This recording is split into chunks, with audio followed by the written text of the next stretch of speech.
चार कंडीशन दिए हुए हैं। ये है A subset of B, A minus B equals to 5,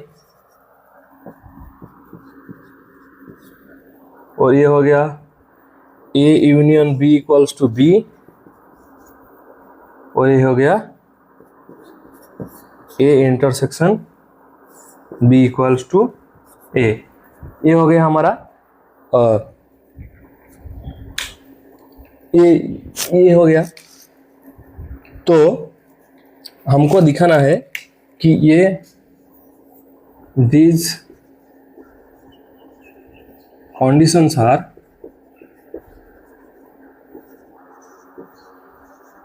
equivalent. These conditions are equivalent. तो कैसे हम इक्विवेलेंट दिखाएंगे? अगर हम 1 से 2 को, 1 से 3 को या 1 से 4 को प्रूव कर सकेंगे तो हम ये प्रूव कर पाएंगे कि ये चार कंडीशन इक्विवेलेंट है। चलिए करते हैं। पहला क्या करेंगे? पहला करेंगे 1 से 2 को प्रूव करेंगे। 1 से 2 को प्रूव करेंगे। कैसे करेंगे? देखिए,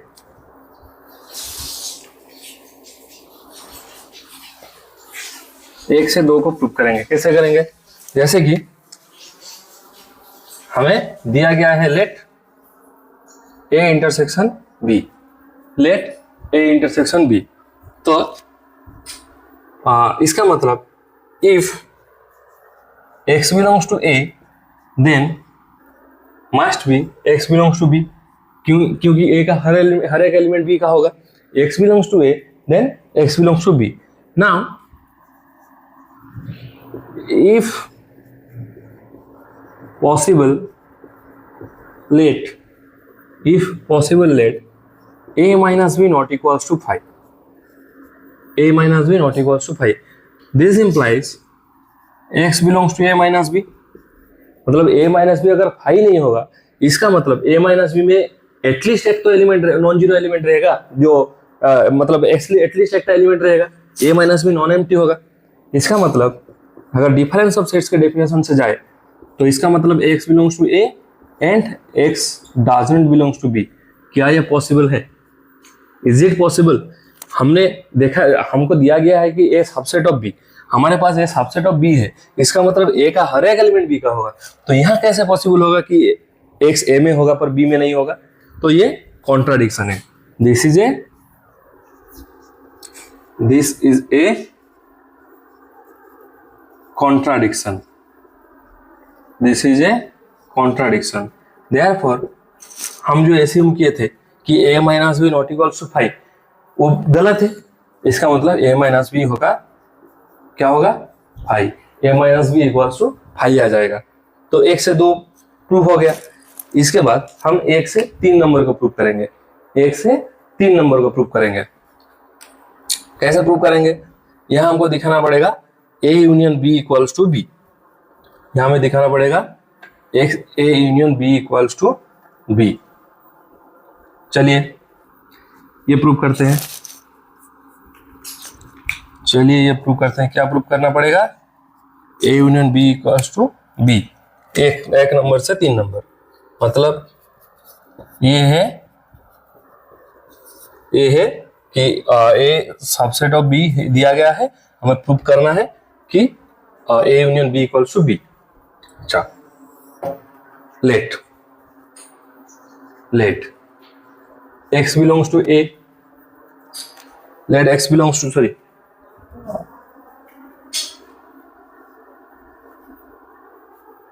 late x belongs to B।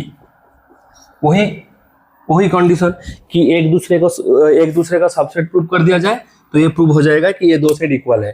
x belongs to b, यहां से हम लिख सकते हैं x belongs to a union b।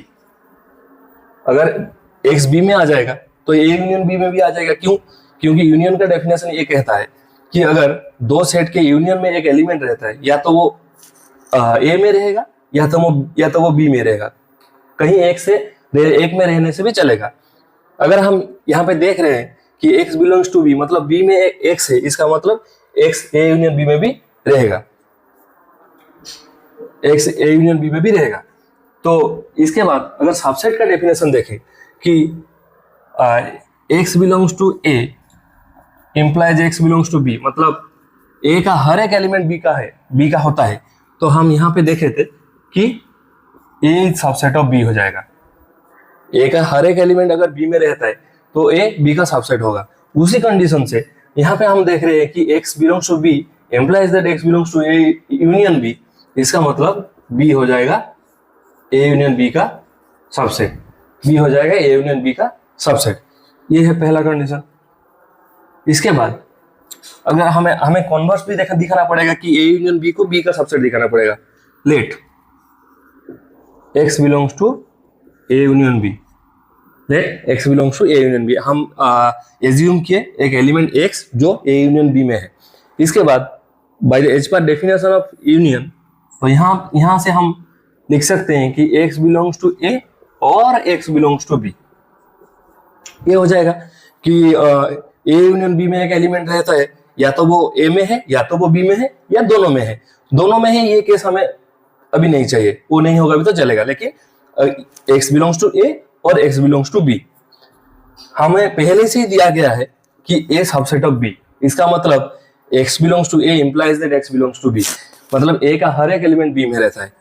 तो यहां से हम कंक्लूड कर सकते हैं कि x बिलोंग्स टू b। हम एज्यूम किए थे x belongs to a union b, हमें मिला है x बिलोंग्स टू b। यहां से हम लिख सकते हैं a union b is subset of b, subset of b। ये दूसरा कंडीशन है। अगर हम ये पहला कंडीशन और दूसरा कंडीशन को मिला दें तो ये क्या आ जाएगा, इक्वालिटी ऑफ दो सेट्स का कंडीशन आ जाएगा। तो यहां से हम लिख सकते हैं a union b equals to b। ये दूसरा वाला था, ये तीसरा वाला था, तो यहां से ये वाला प्रूफ हो गया, a union b equals to b।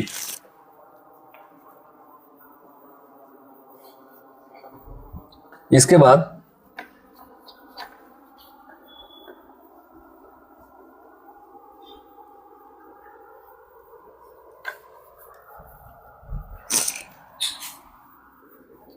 बाद हम प्रूव करेंगे कि a intersection b equals to a। तो एक नंबर से चार नंबर, एक नंबर से चार नंबर, तो हमारे पास ऑलरेडी है a is subset of b, a is subset of b। इसका मतलब x belongs to a implies that x belongs to b। a और b का a का हर एक एलिमेंट b में है, तो हमें प्रूव करना है a intersection b equals to a। इसका मतलब हमें क्या करना है, वही एक ही कंडीशन कि a इंटरसेक्शन b को a का सबसेट दिखाना है और a को a इंटरसेक्शन b का सबसेट दिखाना है। तो चलिए, let x belongs to a intersection b, let x belongs to a intersection b। और दो सेट का इंटरसेक्शन का जो डेफिनेशन था उसके कंडीशन से हम लिख सकते हैं कि x belongs to a and x belongs to b। क्यों? क्योंकि a इंटरसेक्शन b में वही एलिमेंट आता है जो a और b में कॉमन होता है, जो a और b में कॉमन होता है, मतलब x को a b दोनों में रहना चाहिए, तभी ये इंटरसेक्शन में आ जाएगा। तो यहां से हम कंक्लूड कर सकते हैं कि x belongs to a and x belongs to b, x belongs to a and x belongs to b। यहां से since a is a subset of b, a is a subset of b, अगर हम Venn diagram से देखें, ये हो गया universal set, ये हो गया b और ये हो गया a। देखिए जो b सेट है उसका सबसेट है a। तो अगर ये दो सेट का हम इंटरसेक्शन ले, हम जब इंटरसेक्शन ऑफ सेट का वेन डायग्राम किए थे तो देखे थे कि दो सेट का इंटरसेक्शन वही जगह आता है जो कॉमन होता है। यहाँ पे अगर ध्यान से देखिएगा तो a और b का ओनली कॉमन जगह कौन सा है, ये वाला है, मतलब a एंड b का कॉमन जगह है ओनली a। तो अगर ये जो केस है जी x belongs to a and x belongs to b, ये केस को कौन सा कंडीशन होल्ड करेगा, जो सेटिस्फाई करेगा, तो ए का हर एक एलिमेंट ये कंडीशन को सेटिस्फाई करेगा। तो यहां से हम कंक्लूड कर सकते हैं कि x बिलोंग्स टू ए। यहां से हम कंक्लूड कर सकते हैं कि x बिलोंग्स टू ए। हम एज्यूम किए थे x ए इंटरसेक्शन बी में है, हमें मिला x बिलोंग्स टू ए। तो यहां से हम लिख सकते हैं a intersection B is subset of a। a intersection B is subset of a। ये हो गया हमारा पहला कंडीशन। अभी कॉन्वर्स हमें दिखाना पड़ेगा कि a is subset of a intersection b। यहां से अगर let x belongs to a, let x belongs to a, तो यहां से हम लिख सकते हैं कि x belongs to b imply करेगा x बिलोंग्स टू b। क्यों ऐसा होगा? क्योंकि हमारे पास ऑलरेडी है इट सबसेट ऑफ b। हम यहाँ पे लिख रखे हैं कि x belongs to a implies that x belongs to b। तो अगर x एक एलिमेंट, एक आर्बिट्ररी एलिमेंट जो a में है वो b में भी होगा। तो यहाँ से हम लिख सकते हैं अगर x दोनों जगह में हुआ तो यहाँ से हम लिख सकते हैं x belongs to a intersection b। अगर x a और b दोनों जगह में हुआ तो यहाँ से हम लिख सकते हैं x belongs to a intersection b। हम एज्यूम किए थे x बिलोंग्स टू a, हमें मिला x belongs to a intersection b। As per the definition of subsets हम यहाँ से कंक्लूड कर सकते हैं कि a is subset of a intersection b। a is subset of a intersection b। ये हो गया दूसरा कंडीशन। तो पहला कंडीशन बोलता है a intersection b subset of a, दूसरा कंडीशन बोलता है a is subset of a intersection b। तो इक्वालिटी ऑफ सेट्स का जो कंडीशन था कि दो सेट एक दूसरे का सबसेट हो गया तो वो दोनों इक्वल हो जाएगा। वहां से हम लिख सकते हैं therefore a intersection b equals to a। ये हो गया हमारा 1 से 4 प्रूफ हो गया। तो हम 1 से 2, 3, 4 सभी प्रूव कर सकते हैं। तो इसका मतलब ये चारों कंडीशन है इक्विवेलेंट, ये चारों कंडीशन है इक्विवेलेंट। हमें यही प्रूव करना था। आज के लिए इतना ही, बाकी नेक्स्ट क्लास में और कुछ एग्जाम्पल करेंगे। Thank you.